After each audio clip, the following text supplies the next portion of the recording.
এই যে এইখানে এইটা হচ্ছে সজারুর বাসা। আমি এই যে আপনাদেরকে মাঝে মাঝে দেখাই না, এই হচ্ছে বাঁশ, তারপরে হালকা একটু মুরগির মাংস, আর এইটা হচ্ছে মুসুরের ডাল। আজকে আমরা এটাকে খুলে দেখব যে আসলে আমাদের কার্যক্রম সাকসেস হয়েছে কিনা। এবার আমরা মশলার মধ্যে দিয়ে দিচ্ছি হচ্ছে বাঁশযুক্ত মুরগির মাংস এবং ডাল। আসসালামু আলাইকুম। গত কিছুদিন আগে আমরা আমাদের বাঁশঝাড়ে বাঁশকরলি উঠানোর জন্যে একটা টোপা বা হাঁড়ি বলি আমরা, এটা দিয়ে রাখছিলাম। তো আজকে আমরা যাব সেটার কি অবস্থা হয়েছে সেটা দেখার জন্যে। এর পাশাপাশি এর আগের বার আমরা বাঁশ রান্না করছিলাম, আনফর্চুনেটলি সেটা ভালো হয় নাই। আমরা আসলে রান্নার পদ্ধতি জানতাম না, তো আজকে সেটাও জেনে আসছি। আজকে আমরা করলি উঠাই নিয়ে আসবো এবং ভালোভাবে রান্না করে দেখবো আসলে এটা খাইতে কেমন। চলেন যাওয়া যাক। এই হচ্ছে আমাদের হাঁড়ি। এই হাঁড়িটাকেই আমরা গত কয়েকদিন আগে দিয়ে রাখছিলাম এইভাবে। আজকে এটাকে খুলবো।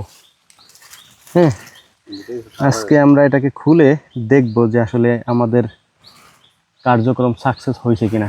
বিসমিল্লাহ। আরে সাপটাপ থাকলে সমস্যা নেই, এটা উঠে গেছে না, টাইট হয়ে গেছে নি নাকি। আলহামদুলিল্লাহ মোটামুটি এটা পচে গেছে আর কি। হ্যাঁ, আলো বাতাস না পেয়ে গেছে, পইছে এটা, দেখছেন পইসে গেছে। এখন আসেন দেখ, বাঁশ করলে আসেন, এটা কেটে নিয়ে যাই। সঠিক পদ্ধতিতে বাঁশ খেয়ে আজকে। এই যে এই বাঁশগুলা সেদিন এতটুকু ছিল, দেখেন কত বড় হয়ে গেছে, একবার আসমানে উঠে গেছে। না, আসমানে ওঠে নাই যদিও। আচ্ছা, ওই যে উড়া বাঁশ আছে না, আমাকে সবে দেখেন উড়া বাঁশ আছে, ওই উড়া বাঁশ সেটা নেই। উড়া বাঁশ নরম থাকে, কোরলি মানে পাওয়া যাবে না এখন, কারণ কোরলি বড় হয়ে গেছে সব। এই হচ্ছে বাঁশের কোড়লি। এইটাকে আমরা নিয়ে যাবো, আমাদের আর প্রয়োজন নেই কারণ এটা অনেক বড়। আর একটা বিষয় হচ্ছে কি, আমি আপনাদেরকে বলি, সেটা হচ্ছে এই বাঁশগুলো আমাদেরই। হ্যাঁ, এই বাঁশঝাড় আমাদেরই, আমরা আমাদের বাঁশঝাড় থেকে এইগুলো কাটতেছি। মনে করেন না যে অন্য কারোর থেকে নিয়ে নিতেছি আমরা। এই বাঁশঝাড় এইগুলা, তারপর হচ্ছে যে এই যে এই পাশের এই বাঁশঝাড়গুলো সবই আমাদের। হ্যাঁ, অতএব আমরা আমাদেরগুলাই কেটে কেটে নিতেছি আর কি। আপনাদেরকে একটা জিনিস দেখাই, দেখেন এই যে এইখানে এইটা হচ্ছে সজারুর বাসা। আমি যে আপনাদেরকে মাঝে মাঝে দেখাই না যে আমার পেঁপে গাছ খেয়ে ফেলে, তারপর বিভিন্ন ধরনের ফল খেয়ে ফেলে, সবজি খেয়ে ফেলে, এরাই এই কাজ করে আর কি। তো আলহামদুলিল্লাহ আমি এদেরকে কিছুই বলি না। মোটামুটি আমার অনেক টাকা লস হয়। হ্যাঁ, ফসল যা বুনি বা এই বাগানের পাশ দিয়ে যা লাগাই সবই ওরা নষ্ট করে ফেলে। এখন জমি হচ্ছে বাগানের পাশ দিয়ে, আমি কি করবো বলেন, জমিগুলো তো আর প্রতি ফেলাই রাখতে পারি না, আর এগুলোরও মারতে পারি না, মারি না। ওরা ক্ষতি করে, আল্লাহর হস্তে, আল্লাহ ভরসা ছেড়ে দেয় আর কি। যা, আল্লাহ হয়তো অন্য কোনো দিক দিয়ে পোষাই দেবে। আজকে তিতে লাগবে না বলেই তো অন্য পদ্ধতিতে আসছি। বিসমিল্লাহ।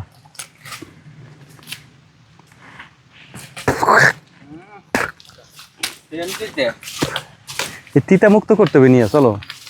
বাড়িতে আনার পর আমরা এইটাকে ছাড়াইতে হবে, এই খোসাগুলো আর কি।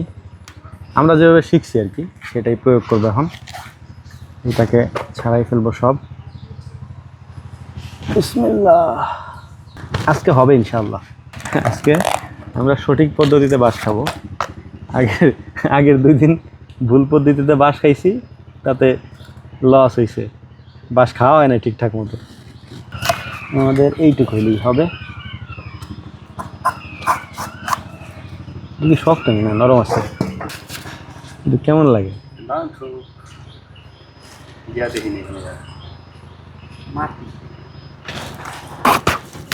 আমরা ভাজি করে যেমন ওই স্টাইলে কাটতেছি, কিন্তু এই জিনিসটা আরো ছোট করতে হবে। বাঁশ কাটতে মোটামুটি ভালোই লাগে। বাঁশ কাটা হয়ে গেছে, এখন 1 পিস মুরগির মাংস নিয়েছি, এটা ছোটো ছোটো করে কেটে এই বাঁশের সাথে আমরা সিদ্ধ করব। এই হচ্ছে বাঁশ, তারপরে হালকা একটু মুরগির মাংস, আর এটা হচ্ছে মুসুরের ডাল। এই 3টারে আমরা এখন একসাথে সিদ্ধ করব বিসমিল্লাহ বলে। তার আগে ভালো মতো একটু ধুয়ে নিই, যদিও ধোয়া লাগে না কারণ এটা তো আমরা সিদ্ধ করব, পানিটা ফালাই দিব, তো অনেক ধোয়া হয়ে যাবে আর কি। এটা হচ্ছে বৃষ্টির পানি, যাতে তাড়াতাড়ি সিদ্ধ হয়।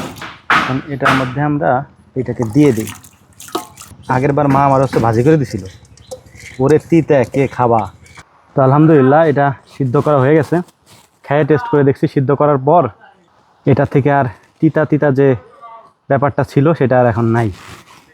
এখন এটাকে আমরা ঢেলে ফেলবো এই পাত্রের মধ্যে। এটা এখন আর তিতা নেই। হ্যাঁ, তো এটাই বুঝলাম যে এই অংশটা বাঁশের, এটা সিদ্ধ করার পরে তিতা তিতা যে স্বাদটা ছিল সেটা এখন আর নাই, পুরাই নাই, তিতা লাগে না। এখন এটাকে আমরা রান্না করব।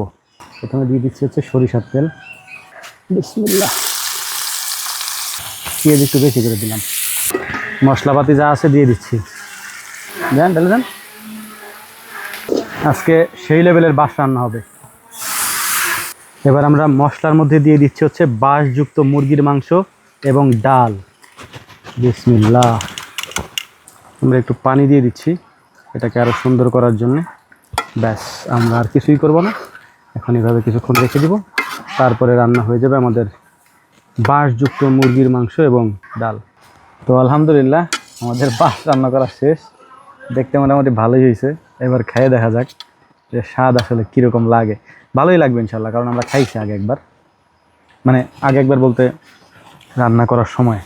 বিসমিল্লাহ। না, এবার ঠিকঠাক আছে, তবে একটু হালকা হালকা দিতে দিতে আছে আর কি, একেবারে যায় নাই, তবে খাওয়া যায়। আরও প্রসেসিং হয়তো আছে, আমরা হয়তো সেটা জানি না, তবে খাওয়া যায় আর কি। কেমন লাগে? বাসার মতো লাগে, বাঁশের স্বাদ বাঁশের মতোই লাগে। বাঁশ যেমন তিতা আছে হালকা একটু, বাট মোটামুটি আগের বারের তুলনায় এবার ঠিকঠাকভাবে খাওয়া যাচ্ছে আর কি।